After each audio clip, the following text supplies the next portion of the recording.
Okay, so I'll call the meeting to order and we can get right started. I think we only have one agenda item today, which is to review the CRF funding implications for the end of the year.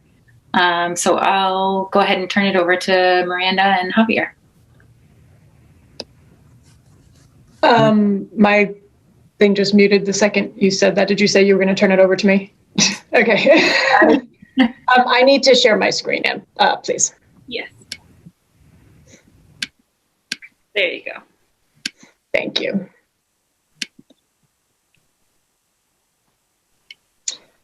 All right, can everybody see the presentation? Okay. Oops. Just get situated here.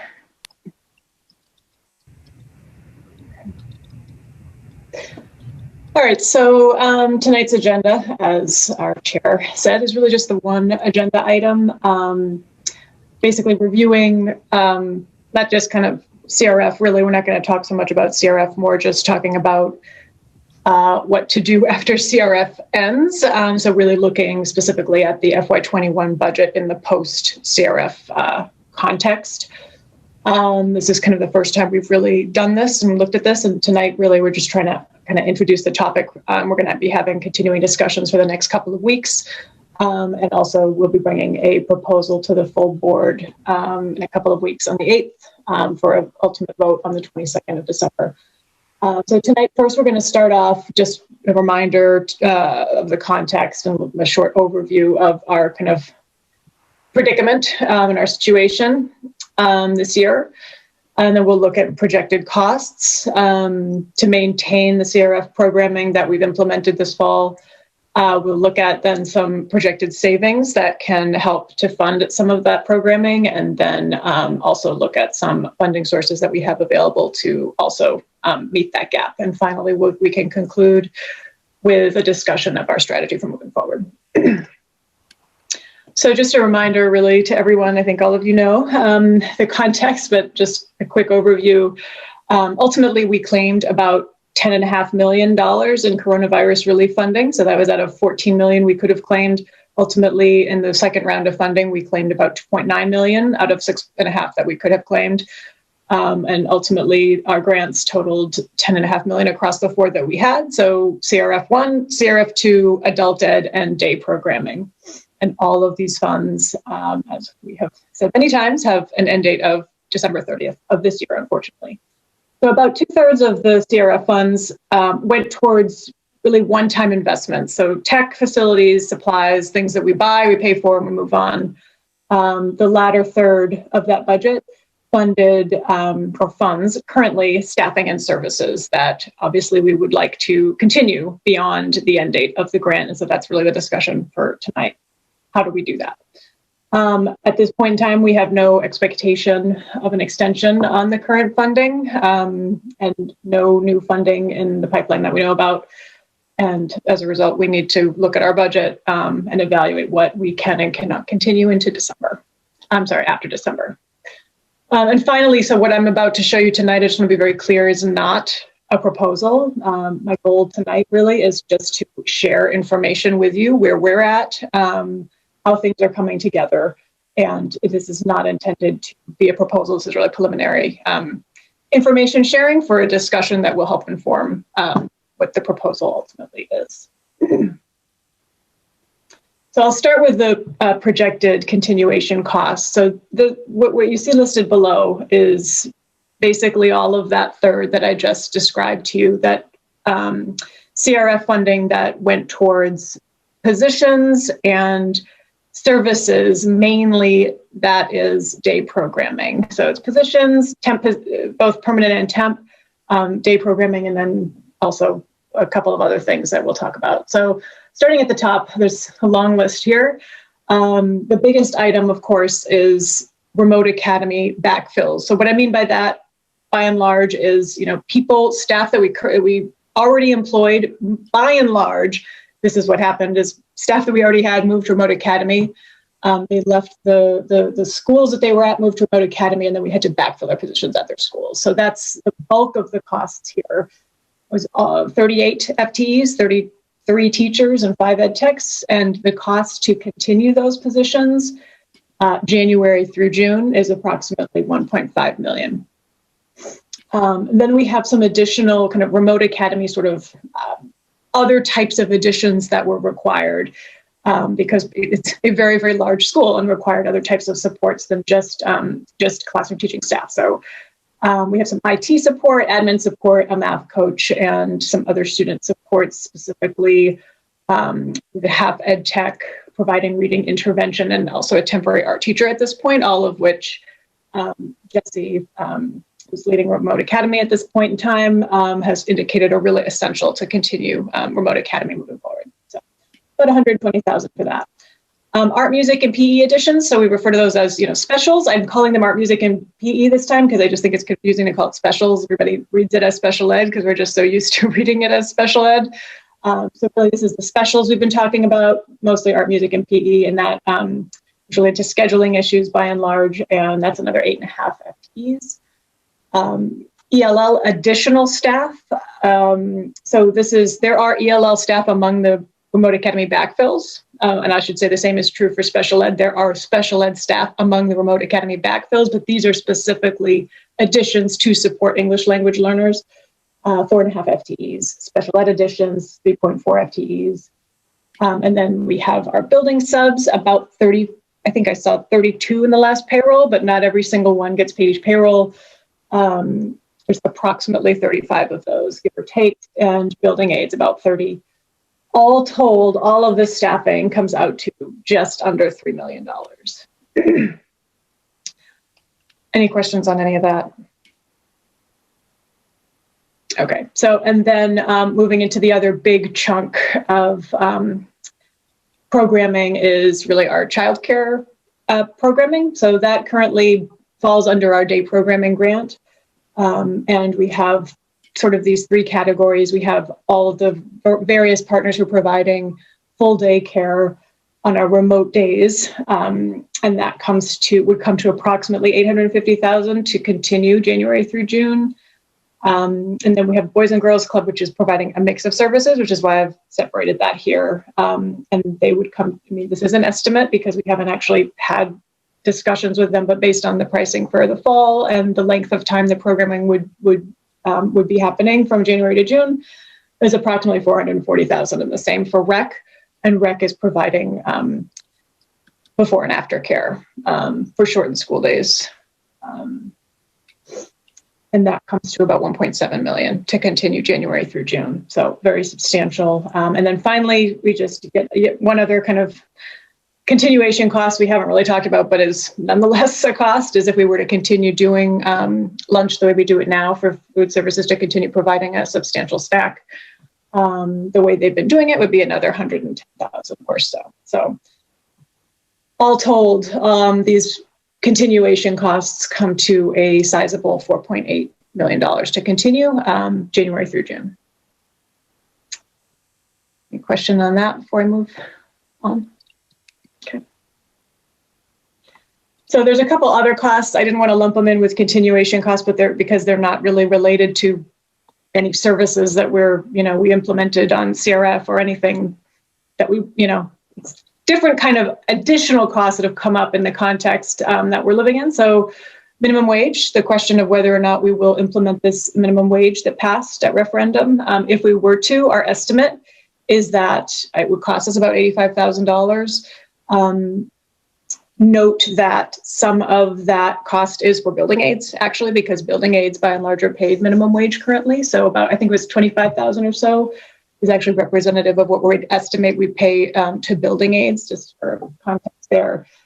This is also, it's an estimate because most of our staff who are paid minimum wage are hourly and don't necessarily work consistent hours. So it's a little bit of a tough thing to estimate, but that's where we came to about $85,000. And additionally, we got hit with some very large unemployment bills. We're self-insured, so with all the changes in unemployment and all the chaos with unemployment, as I'm sure you all are aware, we got hit with some big bills.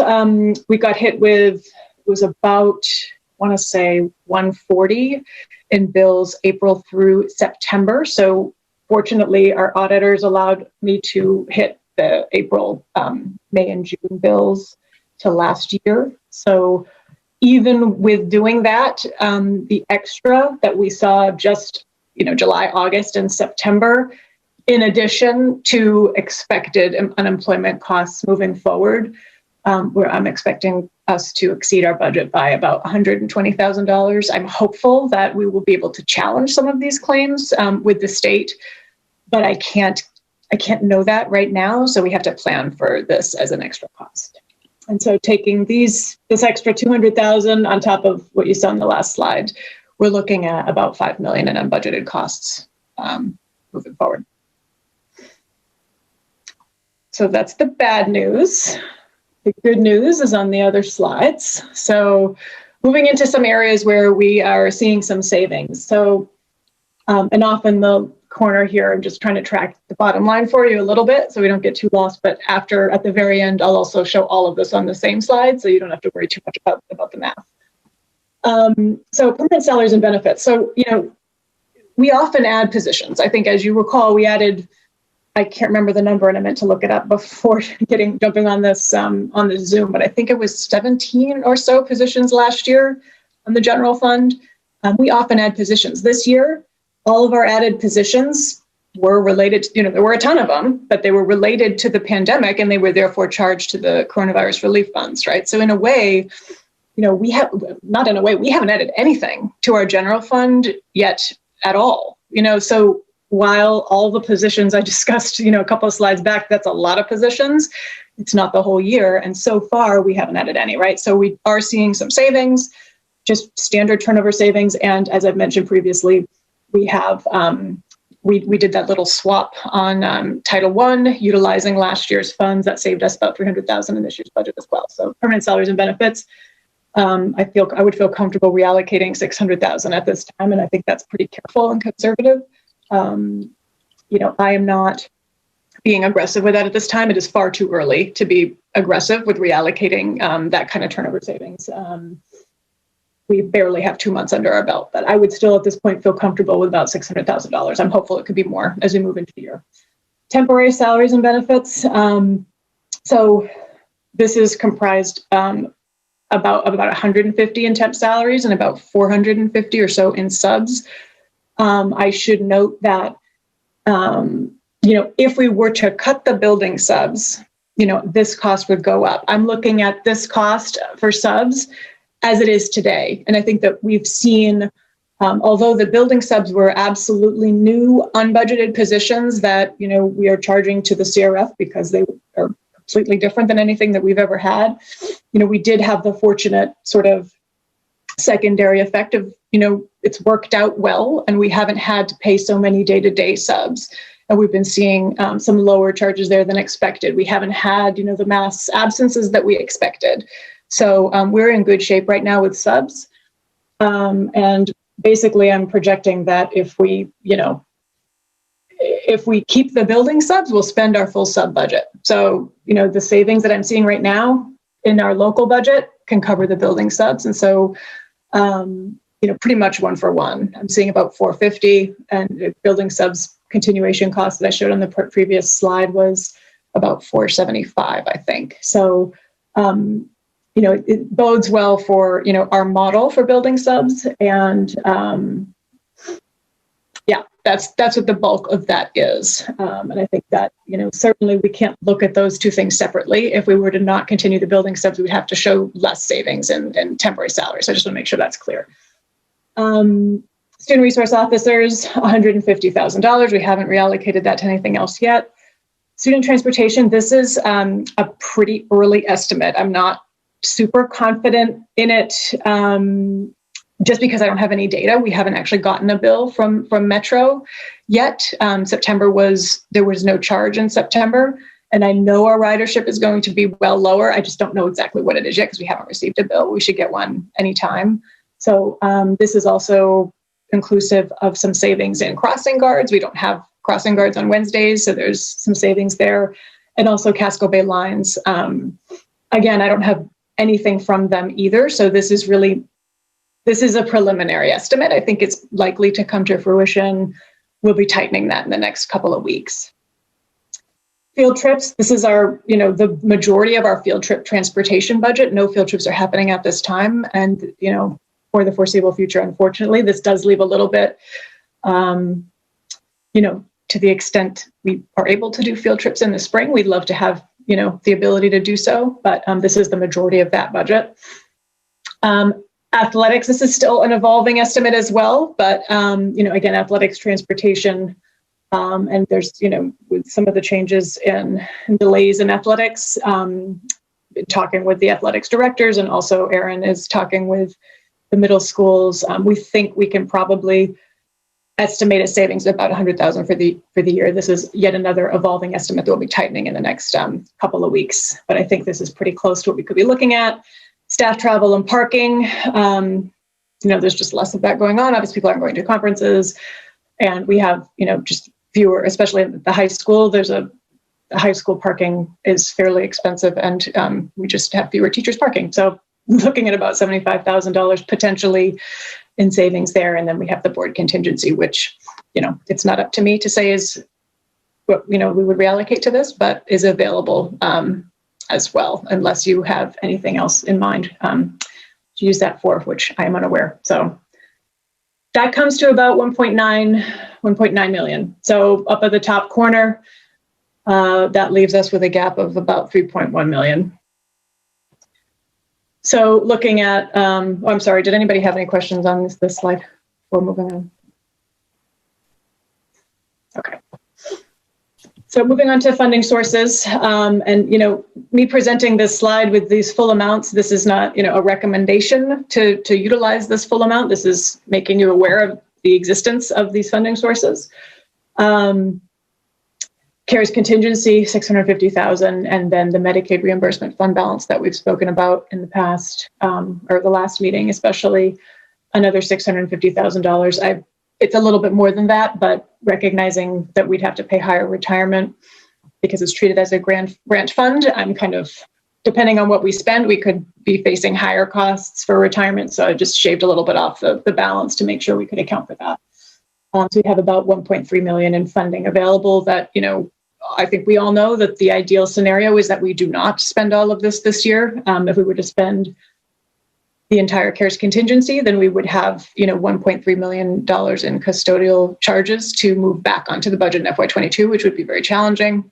So certainly it is not the outcome that we want to have to actually utilize these full fund balances. But, what I will say is that, so far, I'm being very careful and conservative on the cost estimates. So to the extent we are a little more aggressive on the revenue side and hope that our cost estimates improve, I don't think that's a bad strategy. We can talk about, strategy a little bit more at the end. But, if we were to utilize this full balance, it would bring our gap down to about 1.8. And here's the summary slide, which is a lot to look at. So just give you a moment, but it's basically just everything that I just said, with the costs on the left and then the savings and funding sources on the right. So you can kind of look at how they compare. Again, it's not a recommendation, but I think it's just kind of immediately jumps off the page when you look at this is that, the gap, and of course the gap that I'm showing you is the gap, if we keep everything on the left and we also utilize all our funding sources and all these, estimates of savings stay as they are or better. The gap of 1.7 million is similar to the cost of day programming, right? So, it's, if we didn't do that, if we didn't continue day programming, theoretically we could, afford potentially to continue the rest. So, it's mixed news, I think. There's a decent amount of savings and funding available, but there's unfortunately some really critical programming that it's very hard to see a path to continuing. So, any questions? Yeah. Roberto has his hand raised. Roberto. Okay. Just, first of all, thank you for presenting. It's a really easy way to digest all the information, and it is a lot. I guess I remember, the computer I guess it was like the insurance or the stuff that we tried to get through the CRF that unfortunately didn't go through. That's included in, I'm assuming, in some of the sums here for the remote academy, or maybe somewhere else. Well, actually, so a couple of things. So the warranty programs are a big thing. So AppleCare and Chromebook warranties, we just didn't purchase them.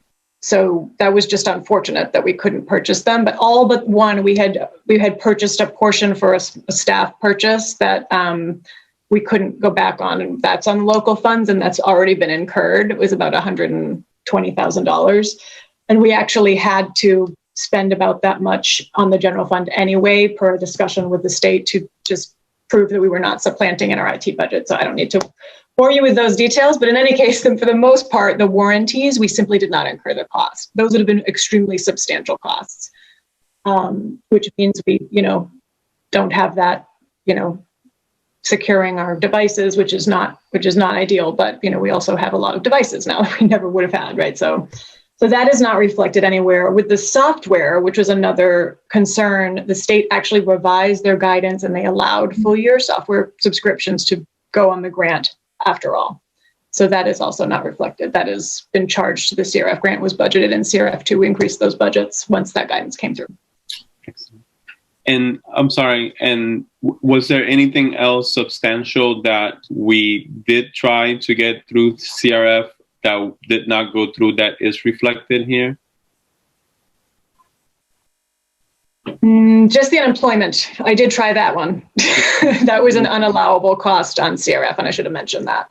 It seems counterintuitive that it wouldn't, that it wouldn't be allowed, but for whatever reason, they just didn't write it into their request from the Fed, so they couldn't allow it from us. At least that's what I was told. But that was really the only thing that was not approved ultimately.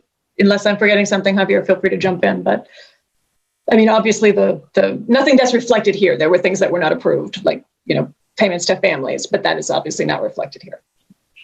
I didn't remember the unemployment. That was the only one that I was nodding no when Roberto originally asked the question. So. Mm-hmm, mm-hmm. Okay. All right. Thank you. Yep. So I can just. Any other questions?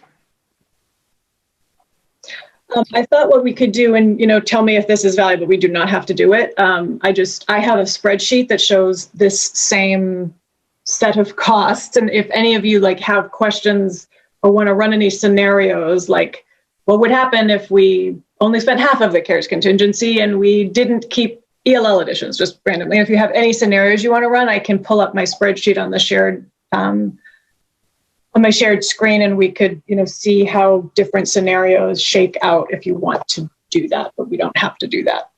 You can also just do that, as you think about it later offline. But I don't know, Anna, do you think that would be valuable, or you want to just move forward? If people have things off the top of their head that they want to do, one question I'm wondering is, with the CARES funding, I know you're kind of not recommending spending the entire $650, but is there a portion of it that you would feel comfortable spending, or what's your thought about that?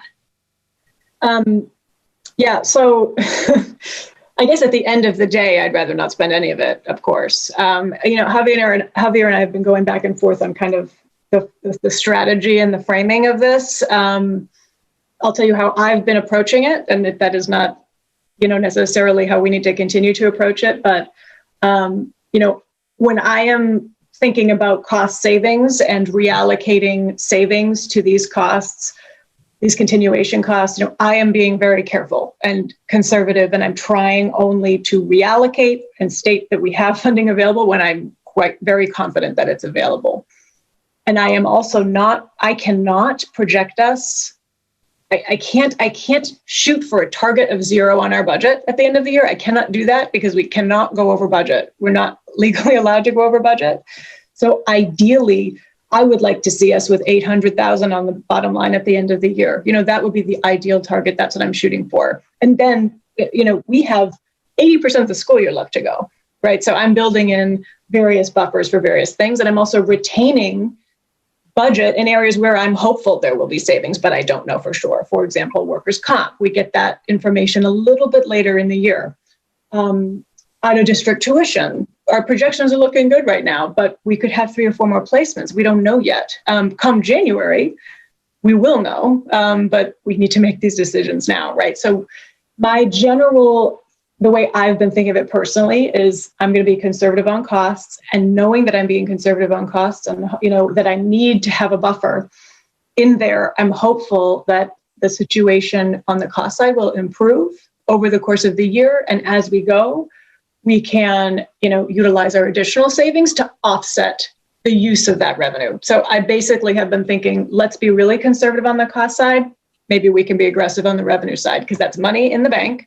We have it if we need it, but hopefully we won't need it. At the end of the year, if we have $1 million on the bottom line on the cost side, we then, spend less of that Medicaid fund, we spend less of that CARES contingency, and hopefully move it forward. And we will know more in the spring. We will know more in January. We'll know more in February. And if we know more and we know we don't need to spend that CARES contingency, we can budget it in FY22. We'll know more in February and March when the budget season is. Okay. So I don't know if what I just said makes sense, and I've been thinking this to death over the last week or so. That's where I've sort of landed. And that feels responsible to me, to ensure that we have enough to make it through the year. And that we hopefully will not actually spend those revenue sources, but we, can be, if we're being conservative on one side, maybe we could be a little less conservative on the other side. Yeah. It's a hard, trying to walk the tightrope of, we want to continue all the programming that we can, but we need to be fiscally responsible in doing so, right? It's a tough tightrope to walk. So that's where I've landed. Happy to have feedback on that. Okay. Emily? I'm wondering, I guess this is for the superintendent perhaps, but I'm wondering, is there, I assume the answer is no, but I'm wondering, are there any other places where we could cut back on the cost side? And if not, do we have any hope that perhaps the city might have some funding to help with the day programming, to help families with the day programming, essentially? I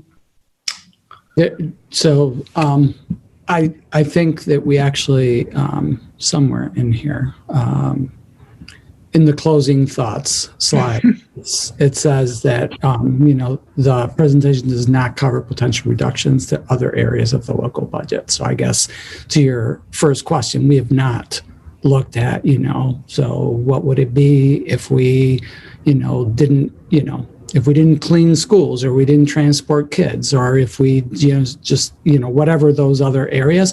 So this is assuming that we maintain our current operations as they currently are budgeted. So there's no reductions. I mean, you saw some reductions reflected in what Miranda showed you. So in the projected savings, there's reductions to athletics, to field trips, to staff travel and parking, to the board contingency, et cetera. So those are other savings that we've already, sort of the answer is we've looked at the things that we think we can reduce, and those are the things that are presented here.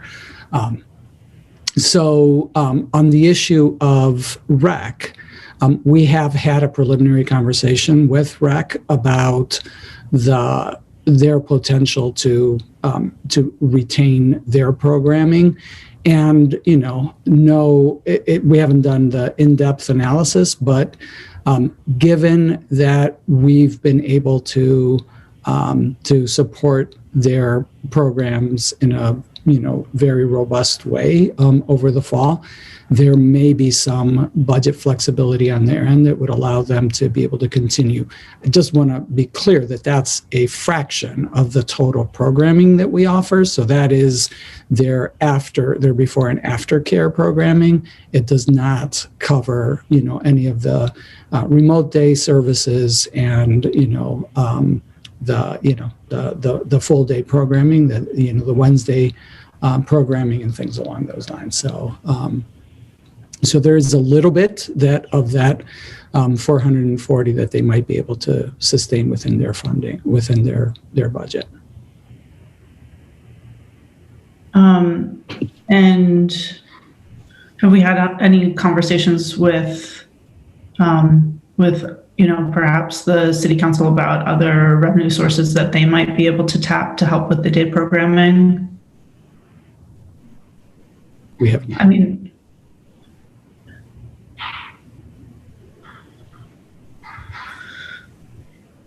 I assume all of the funding that they have access to is also coming from the CARES Act is also going to run out on December 30th. So that's the CRF funding, and I don't think they have any CRF funding.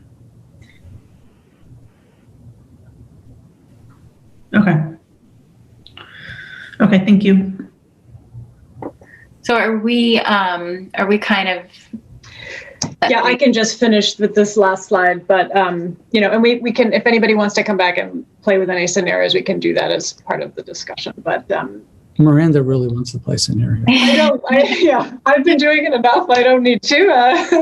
I just find it so fun. I just thought everybody'd want to play a little game of scenarios. But in any case, I'm happy to do that if at any point you guys want to, or I can shoot you the spreadsheet if you want to play with it yourself. But just in closing, again, our plan moving forward is to continue this conversation in-house. I need to still, I've reached out, we're trying to gather some data from vendors. We're still talking amongst ourselves about whether all of these, some of the, reallocations that I've just mentioned are completely feasible. I need to talk to school leaders and look line by line, so that we're still tightening some of these projections. This isn't final. So to the extent over the next couple of weeks before we come back to you on the 8th, these numbers change, I'll be updating these projections. So just to be clear about that, we're still tightening some of that stuff. And, still to this very morning, staffing needs are continuing to emerge. And so those will be built in to the extent, needs that are critical continue to arise. So, and then to Ms. Figdor's point, this did not cover actual service reductions, but certainly that's something we can consider if we believe that it's more important to continue day programming than it is to, have summer school. And we can think about those things, but those would be service reductions, or what I've tried to present here tonight is kind of savings related to, unfortunately, things we can't do anyway in this pandemic context. So, so next steps, continued tightening of various analyses, identification of priorities, discussions, in-house discussions with you, discussions with the board, ultimately a strategy proposal to the board on the 8th of December, and where you all would vote, you and your colleagues would vote on the 22nd. So that is it.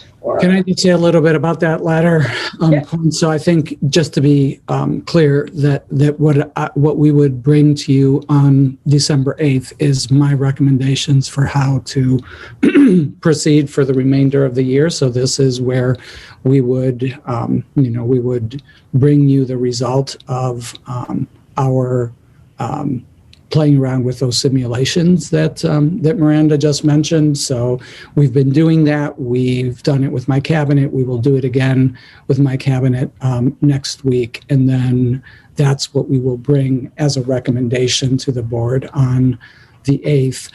We intend to have a workshop to sort of explain how we got to what we're presenting, and then give you an opportunity to, on the 22nd, make any modifications to that recommendation through the board's process. So in many ways, not unlike what we've done with the, what we did back in the summer with the budget when we had to make those reductions. So I think it's really important for the finance committee, and the reason that, I'm joking about Miranda wanting to play with those different configurations. I think to the extent that you have curiosity or ideas and suggestions about other things that we ought to be doing, this is designed, today's meeting is designed to be an opportunity for you to begin to do that. As Miranda said, she would be happy to provide the spreadsheet so you could do that on your own and try to figure different scenarios that you would feel more or less comfortable with. To the point of This does not include other service area cuts. I just want to be clear that, we have made service area cuts. So, field trips, athletics, staff travel and parking, board contingency, student resource officers, student transportation. Those are, service reductions of some kind. We've not made the details of those, very clear, but this, for example, means like no field trips at all this year. That's basically, we have just said, no, there will be no field trips. This means that there is an assumption that we will not have middle school anything other than intramurals activities. So no teams, no travel. It assumes there will be very little and only regional travel for our teams. It means that there will be no staff travel. So these are there's service cuts that are implied in those somewhat vague headers that, to the extent that you want to understand what they are, we would be happy to provide the details and would be prepared to do that on the 8th and beyond. So that's, I think, where we are. I do, just to try to be as transparent as I can be on this, understanding that we're still working through this and trying to come up with different scenarios, the scenario that Miranda presented that she specifically said is not a recommendation, but that is where, we are landing. That if we are forced to make hard decisions, which really means like we don't get any additional federal funding, that, we are sort of more likely to recommend that we eliminate those programs for the days when kids aren't with us, as incredibly important as they have been, as incredibly necessary for families. We're inclined to make the reductions there as opposed to making reductions in the programming that we offer in our schools. So I think that, that's a fairly clear sort of division of how we think about, what it is that we can and can't sustain. And so I just want to make that transparent. It's funny, and Miranda and I laugh about these things all the time, how the numbers just magically happen to line themselves up, and we really do not do this as a, there is no, there's no playing around with the numbers to make it match up where, the gap from using our entire contingency and, all of these reductions truing up is almost identical to the amount that we estimate it would cost to continue those programs into the second half of the year. But it is uncanny how that happens to us all the time, isn't it, Miranda? It is. I wish that the number that it lined up to was this time was 0, right?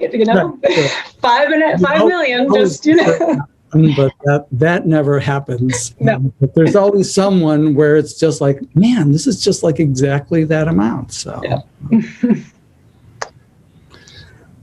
So I have, unless other people want to go first, I have a list here. So, I mean, Javier, you kind of gave us this this tip that your recommendation at this point is looking like it's going to probably come from the wraparound services. And just to kind of close the loop on what Emily asked earlier, have you looked at sort of the full budget, or have you kind of limited in your analysis of this to what we just looked at? Well, what we just looked at is what we found when we looked at the whole budget. Okay, yep, got it. And the spreadsheet, Miranda, that you have, is that the numbers that we would be able to play with? Are they sort of just what we looked at or is it like everything?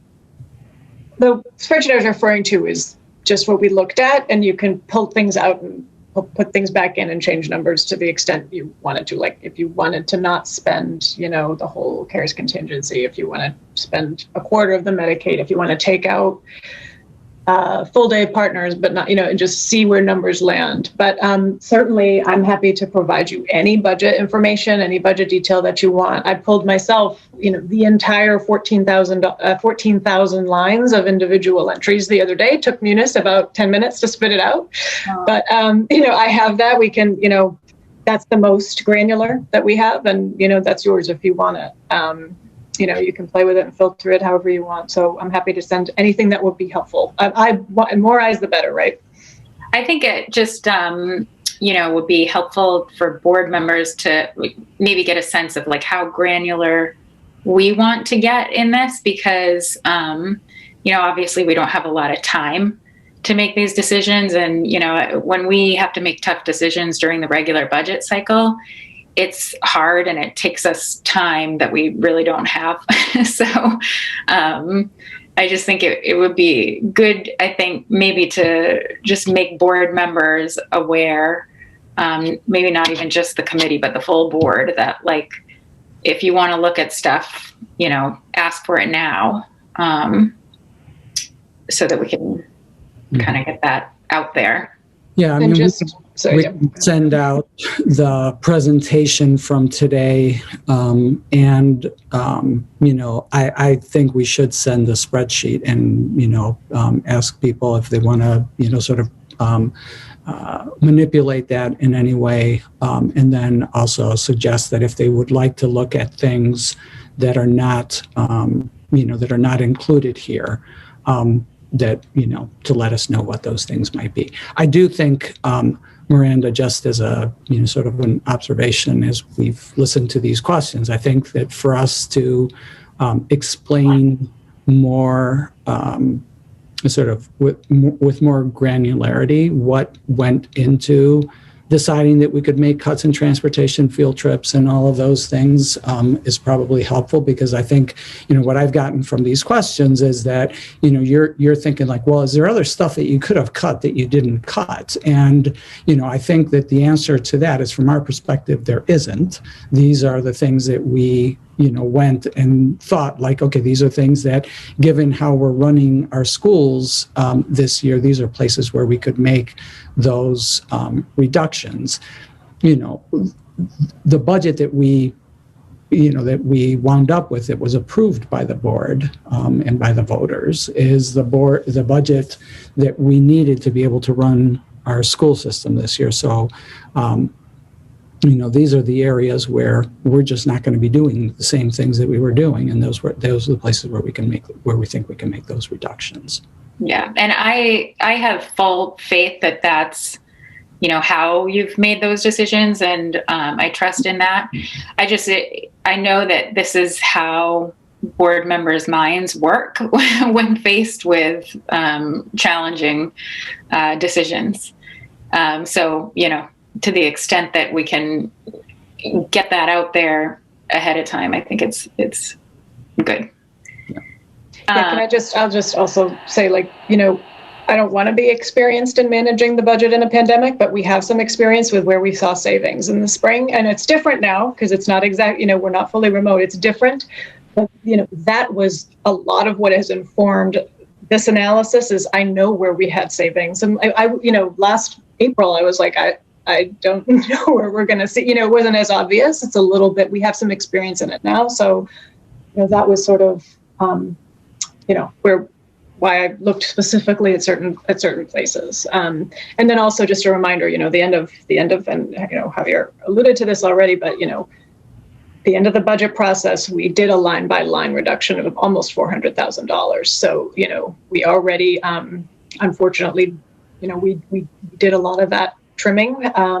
That was challenging, and we engaged a lot of people across the district, a lot of department leaders and school leaders, and they really worked hard to trim their budget. So, that's why we started off with, I was viewing this, I mean, I agree, there are service reductions here, but it's, kind of pandemic-related, pandemic-driven service reductions.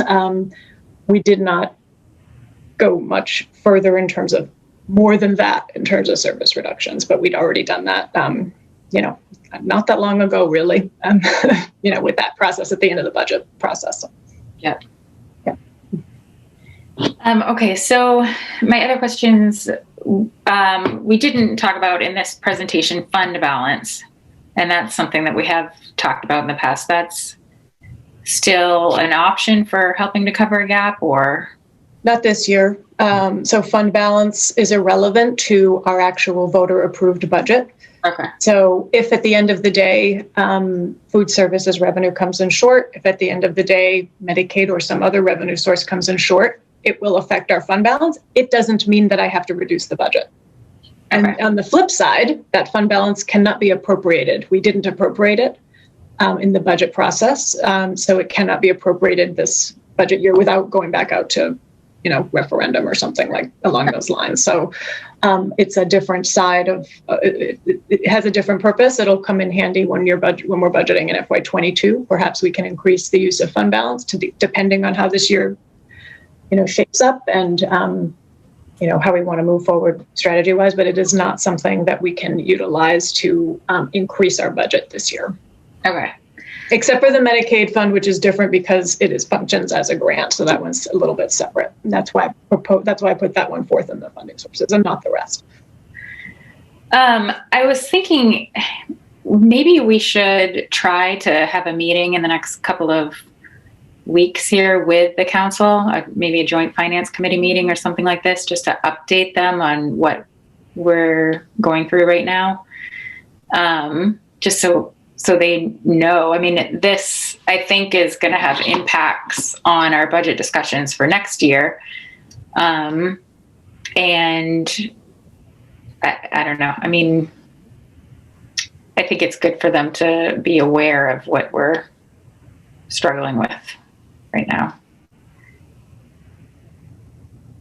I don't know if people think that's a good idea or. I'll pipe in and say, I think that's kind of what I was getting to earlier, is just if we're going to lose the day programming other than before and after care for rec, it's going to be just a tremendous burden on families in the city.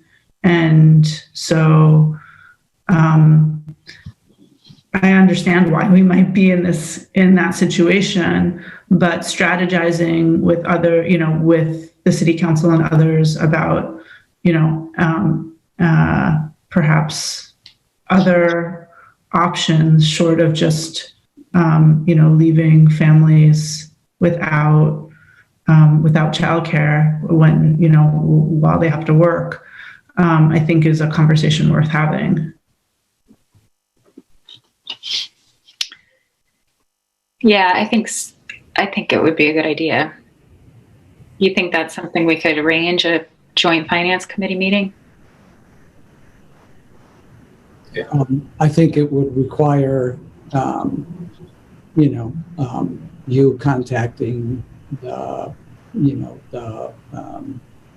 I can ask John if that's what you're asking me to do. Or, maybe I just reach out to Nick or maybe Roberto to Kate, and we see what we can set up even informally, something like that. With the holiday, with Thanksgiving coming up and time being short, like maybe even just the chairs getting together with staff, just whatever you have to do to get together and just get it in front of them, as opposed to trying to coordinate a full, collaborative finance committee. Yeah. Okay. One other note, just while we're on the topic of the council, and I've been meaning to get this together and speak to Brendan about it, but I'm going to need to go to the council to ask the council, which is apparently what I need to do, to get approval to actually be able to move more than 5% across state categories this year. Because as you can see from my list, we'd be moving money around in ways that we never usually do, right? So I'm concerned about the limitations that we have with the 5% rule. We don't manage the state categories in Munis in a real, in a way that's super easy to track. So I don't want to get to a point in March where it's like, oh, I can't move this to cover that because that's actually going to cross 5%. And some of the areas of savings are coming from smaller categories. And so 5% isn't actually that much. So I don't want to be limited in our ability to transfer. And apparently we have the ability, if the council approves it, to actually not be bound to this 5% state statute rule, which I spoke to our lawyers about the processes to go to the council. So I don't know if those are similar or separate things that we do with the council, but that's something that's going to get this on their radar, even if it's just a technical discussion. Yeah, I think if we have a discussion with them, that can be part of it. Yeah, it won't be surprising to them, at least when we do go to get the council over that. Okay, so I'll coordinate with Roberto and the counselors, and we'll then kind of try to loop you guys in so that you can have help us with the presentation. The other thing I was wondering, so has anybody been in contact with our congressional delegation since the election about the status of this December 30th deadline? I mean, I assume it's the same, but I'm wondering if we should try to reach out to them as well. Just to get an update, let them know that it's still, a problem for us. If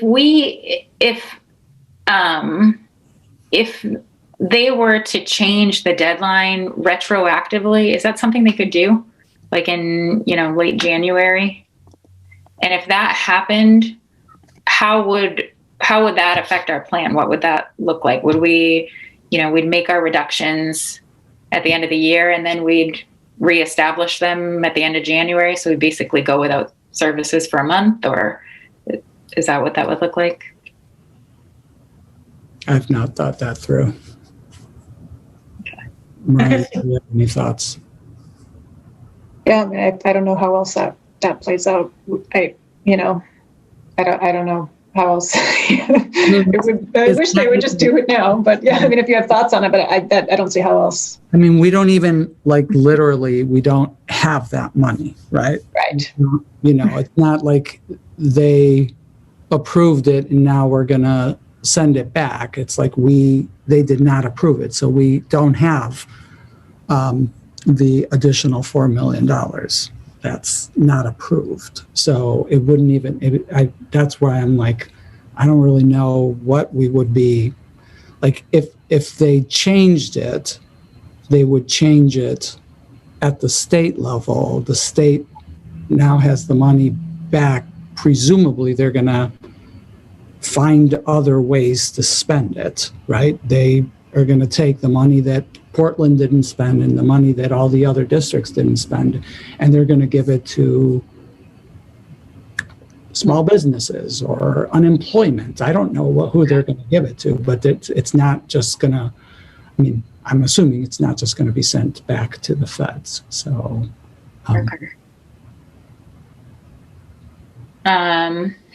okay, that's interesting. But I guess the other, so that's on the CRF fund. But if there was another infusion of money, but it didn't come until the end of December, until the end of January, so a new administration is in place and there's a new package, we will not be able to continue those services for the time between December 31st and whenever that money is activated. So at that point, we could theoretically, if the reductions were for those community partners to say like, hey, can you guys get your programs back up and running?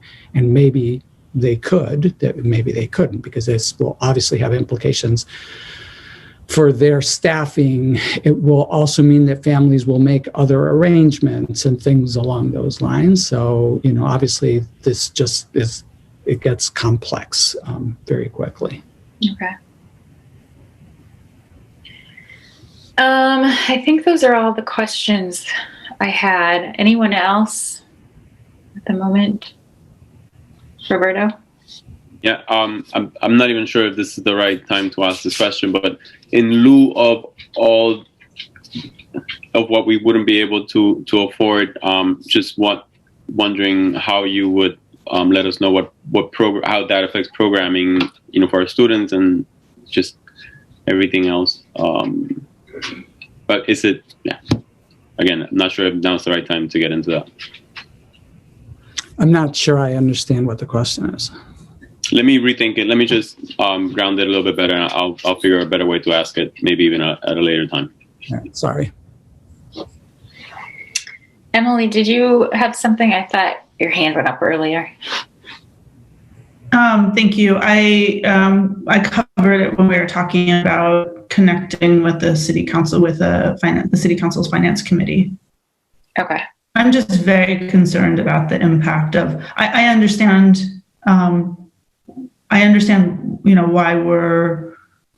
Why it's looking like we'll make that recommendation in terms of the day programming. But I think it's going to be, excruciating for some families. And so just trying to troubleshoot that as much as we can with our greater community. So yeah, that was my point, or question and point. But I think connecting with with Councilor Navadones or the Finance Committee more broadly is a really good idea. One other thought I had, I know, Miranda, you said that we can't use fund balance for this year without going out to referendum. So what would that process look like? I'm not entirely sure what it would look like. I think looks similar to how we do the budget. I believe it's like going through all of the same processes as to how we do the budget. I feel like I don't know if I asked the lawyers or in preparation for the last finance committee meeting, but a month has passed and I can't remember what information I did and did not get. And I can check back if you want, And I know that it's possible that you covered this too, and I'm not, It's possible I covered it and I can't remember. It's very possible, but let me check back and I can get very clear on that.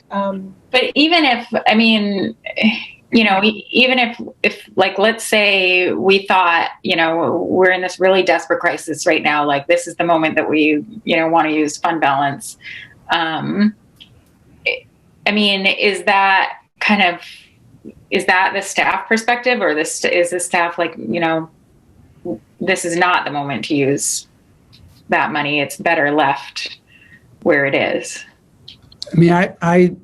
I just want to remind you that we are super concerned about what the, FY22 budget is going to look like. And so, we've talked, and that was the reason for Miranda's sort of in-depth look at the fund balance. We looked at what's available, what's the mechanism for accessing it and things along those lines, primarily with an eye to the FY22 budget. So I think that I would be very reluctant. I feel like I'm being mean-spirited in saying these things, but the CARES reserve that we are actually looking at spending here. And we're only doing that because Miranda feels that, that there's room to do that, given that the projections for other savings could come in, or feels relatively confident that they would come in. But using that money, right, leaves us with, right off the bat, $1.3 million in custodial costs that need to come back onto our budget so that we can maintain our current custodial force, not to improve or increase or anything along those lines, just to be able to maintain our current custodial force. So best case scenario is that we have $700,000 in custodial costs coming back onto our budget if we're able to preserve that CARES reserve. If we don't preserve that, then it's $1.3 million that is going on to our budget at a time that we're being told that the state, revenues are dismal, and therefore they're projecting that there's going to be less money available for education for EPS. So I am, really concerned about dipping into our reserves, when we're going to have to dip into our reserves, next year. Okay. Yeah, I would, obviously I agree. And I think we sort of led in that same direction in October when we had the meeting that I half remember and I'm starting to remember again. But as Javier said, spending Medicaid and CARES contingency we can do without going back out to referendum. And even that is potentially not advisable, right? So it just, as much as it does, I go back and forth with what you said as well. And this is clearly a crisis. This is not normal. So maybe this is the time, but maybe this is the time to then spend some of the Medicaid fund where we otherwise wouldn't. But I think dipping into fund balance with FY22 is probably not a wise choice. But also, I think we covered in October, our fund balance is not actually that large. It's not that, it's just capped. The state is, they cap it, but it's not like it's tons of money, and we actually should maintain it because we've had some revenue challenges recently too in this situation with food services and Medicaid too. So we could have hits to fund balance even without appropriating it because we might come in short in some other revenue areas as well. And something that I haven't shared with you guys, but really we probably should, and it just hadn't come to my mind, is that we have found out that we're going to be docked $300,000 in our EPS this year because our pre-K numbers are under the targets, even though we did the expansion classrooms. How we were able to include in our EPS for the coming year through the state's programming, they give you funding in the year of expansion if you have lower enrollment, which we wouldn't in a normal situation. That wouldn't have happened. But district-wide reduction in enrollment for pre-K, if it doesn't meet the target of 32 more students this year, we lose the funding. And that appears to be happening, although we have been in conversations with the state to push back on that to see if there's anything we can do, because we did expand. We did expand those classrooms. So that's yet another revenue hit we're likely to take this year. So I just wanted to get that on your radar, because I don't believe we've shared that yet. And that's in this budget year? FY21, yeah. Okay, yeah. And is that anything that could be fixed legislatively in the next session? Right now, the reason we haven't really brought it up is because it's not a definitive thing. We've complained to the DOE about it, and they sent it to who did they send it to? The comptroller's office or somebody else's office? The controller/comptroller. Who did they? Is it the auditors? I can't remember who she said. I thought she said DAFA's. It's the same office, I think, as the controller. No. I don't actually have a great. No. I don't know exactly what the structure is, but so in any case, they're pushing that. Yeah. And to me, it's ridiculous, right? It's, our enrollment is down across the board. It's not like it's down because we didn't expand. It's down because we might have 14 kids at, YFO instead of 16 kids, and we might have 13 at Talbot instead of 16, and we might have 11 at Presumpscot instead of 16, and that cumulative reduction is the number that they're reducing. But the reason we were getting this additional money was because we added 2 positions. And my point to them is, like, we added those 2 positions. They're there, they're teaching, they are, they have kids in front of them. They just don't have across the board 16. So. Right. So anyway, our fund balance is why we don't have to cut $300,000 from the budget this year, because we can actually withstand that reduction in revenue. If we didn't have fund balance, we'd have to cut $300,000 with that news. So, it's just yet another reason why it's good to have our fund balance, right? So, as I think to Miranda's point, our fund balance is, by most standards, by most places where I've worked before, that is we're capped at 3.5%. We're actually over that now slightly, but it's not uncommon for organizations like ours to run with 8%, 10% of fund balance. So there are states that require that you have like a 10% fund balance. So it's it is not a deep pool of resources to be able to go to. Yeah. Anyone else? No. Okay, so I'll reach out to Nick and get the ball rolling on trying to set something up, and we will continue to plan for the next steps in this process. I think this is our last meeting as this constitution of this committee. So I wanted to say thank you to the committee members for this year. It's been a crazy, crazy year. And I think, we actually have navigated it pretty well, all things considered. So thank you to the members, and thank you to staff as well. Yeah, I want to echo that, and particularly to Mr. Balfont rolling off. I could see a little glimmer of, when we talked about the December 8th and December 22nd dates. But I know that this is the work that has to be done, and that is so hard to do. And, it's painful for us, and I know it's painful for you. So thank you, Mark, and thank you, all of you, for your work. This has been a brutal budget year. And I'll just say, Miranda, please do send, I think we agreed that you would, but please do send your spreadsheet around. I know before the December 8th meeting, I will definitely play with it. Yep, I can just send that. Can I just send that by email to you? When we just send it to the folks on this committee, and then perhaps we had mentioned something about communicating this presentation to the broader group. I don't know if how we should do that.